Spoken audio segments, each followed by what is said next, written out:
What's up, folks? It's your boy Bob Hollywood back with another exciting review. Today's review is going to be a retro review, and it's going to be of this Ultraforce All-American Prime figure. This is a figure by Galoob, and again, it is from the Ultraforce brand of comics. These came out in the 90s.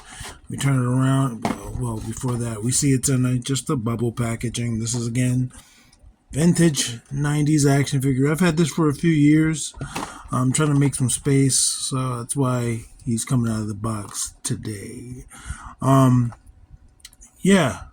And you see there's a bio on the back. It says capable of Earth to Moon flight, survival of multiple megaton explosives, and acts of major destruction. Prime is considered the most powerful Ultra in the world, and an unstable and dangerous renegade. Beneath his amazing exo body, he is a 13-year-old boy, the very human Kevin Green. So you see a lot of similarities there with heroes like Shazam and Rage, in terms of it being a little kid on the inside of a very strong body. And down here on the bottom, before we get to the cross promotion, there's another bio for the brand of Ultraforce in general. Excuse me for a second. Excuse me. It says, rising from the chaos of Earth are Ultras, humans endowed with awesome powers greater than any known science can duplicate. Most Ultras are tolerant of society, but some are diabolical, bent on the destruction of normal humans. The universe explodes as Ultra villains battle for supremacy and the fate of the world. One thing stops them from succeeding: a coalition of Ultras banded together to protect our world, Ultraforce. So, again, with the cross promotion, we have Topaz. I have this action figure. And then we have Prime in his normal costume. Again, this is All-American Prime, so this is a variant.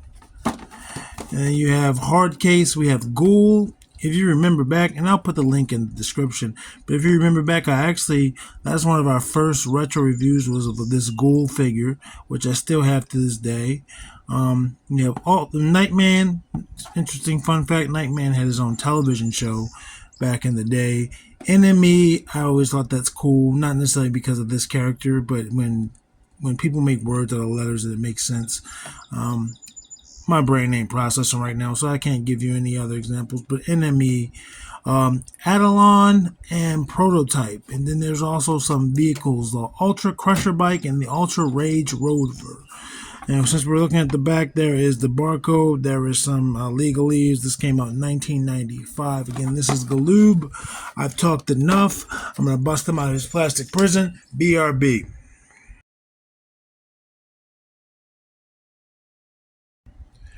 And just like that, we are back. He comes with 3 accessories, one of which is this weapon that is also a helmet, and the other, and another is the projectile from the helmet. You see, I put the projectile in. Let's see if I can hit Hard Case. Let's see if I can hit Prime. It went for his legs. I was hoping to hit him dead in the chest. Hit him in his arm that time, and he fell over. So real quick, he saw me have the cape on there. This cape, it just goes on, just like that. It's not attached, it's not pinned, it's just there. And the way it's made, it just dangles. It doesn't make him move. He bounces regardless. But yeah, let's take the cape off. And because, again, it has this helmet.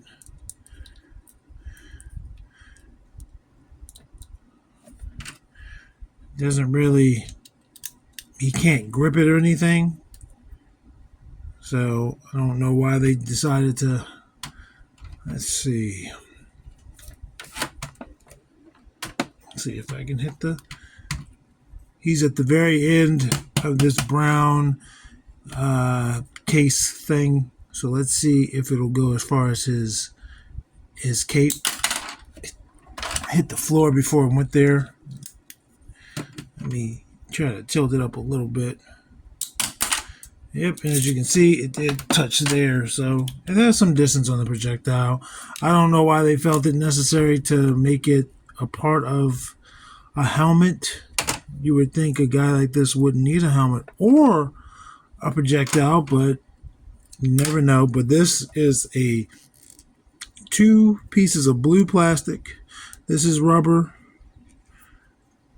and this is a little bit harder. Not rubber, but this is softer, and this is a little bit harder because it has the mechanisms in there. There's got to be a spring in there for the spring load the thing. And then the only thing that's not blue is the red button, and then the gold of this mask. The projectile itself is a solid piece of red plastic. This cape, a solid piece of blue plastic, but there's red paint on it, there's gold paint on it, and there is white paint on it throughout. So that is pretty cool. But yes, I believe the cape itself was painted blue, or molded in blue. This cape might be able to go on a bigger figure. Let's have a look at Prime. You see he is a human of ridiculous proportions. Like, look at the size of his biceps. Look at the size of his triceps. Look at his waist. It's almost non-existent, at least compared to his arm. His biceps are wider than his waist, okay? He's got some muscular legs, but compared to his arms, he may as well have just skipped leg day.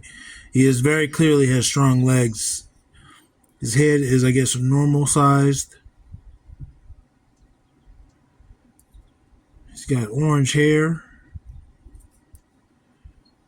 It's a normal peach flesh tone.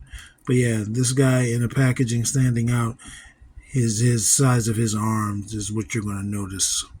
If you would have saw this on the shelf back in 1996 or after that, with clearance. And these forearm gauntlets look like they come off. Yeah, they come off. They're not glued in. They're not pegged or anything. They come off and go back on. You can see I want to describe it as like cellulite on his forearms, on his triceps, is not there on that part. So it's definitely meant for this to stay on. And that one didn't snap the way the first one did. And again, this is a very American themed figure. Red, white, and blue, stars and stripes. See that throughout his pants being red with blue stripes on the front. I don't know if it's supposed to be on the back as well, but there's no paint on the back. He's got blue stripes and blue stars or blue paint with white stars on his shoulders. And then he's got like this, like a vac metal for his chest piece, for these forearm guards, and for his boots.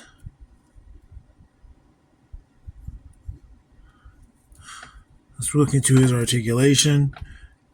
His head, as you can see, is slightly separated from his neck. I would imagine it's supposed to rotate 360, but I'm not going to mess with it. I don't want it to break. I have no attachment to the figure, but I don't want it to break. But you can see his arms rotate 360. No movement at the hands or the wrist. Foot goes forward that far. Goes back not really at all. Single jointed knee gives you that much movement. And then there's nothing else. I mean, this is a separate piece, but there's no movement there. It's not meant to rotate. So of his six, 1, 2, 3, 4, 5, 6, 7. I can't count. Of his 7 points of articulation, 1 is completely useless, and then the others function normally. It's just not very much range. Let's get his height. That's one of the better things about retro reviews is they don't take very long. He is about 5 1/4, a little bit under that. Yeah, they don't take very long because it just doesn't take long. The articulation is usually lesser. The packaging is usually simple. There he is compared to Lando. These 6-inch figures are going to feel good because some of them are shorter. And there's John Jones. He's going to be shorter than both of them, obviously.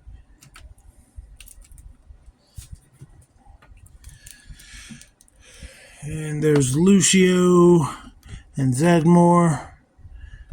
He's taller than them. Excuse me, he's shorter than them.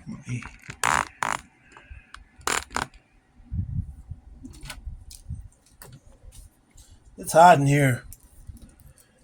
It is hot.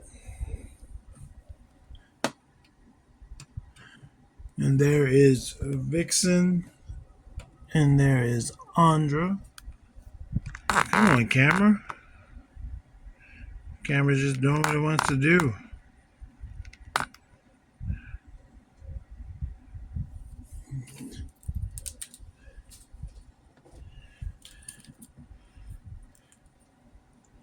And there is Devin. And Killmonger. Barely coming to these guys' shoulders. And finally, there's Titus O'Neil and Roadblock. Whoops. And Roadblock. They make him look super duper tiny. Anyway, folks, I appreciate you stopping back here, and I appreciate you being patient with me again. I missed an upload on time last week, but we're rolling. I'm getting these out on time going forward. So thank you for your patience, and action figures speak louder than words.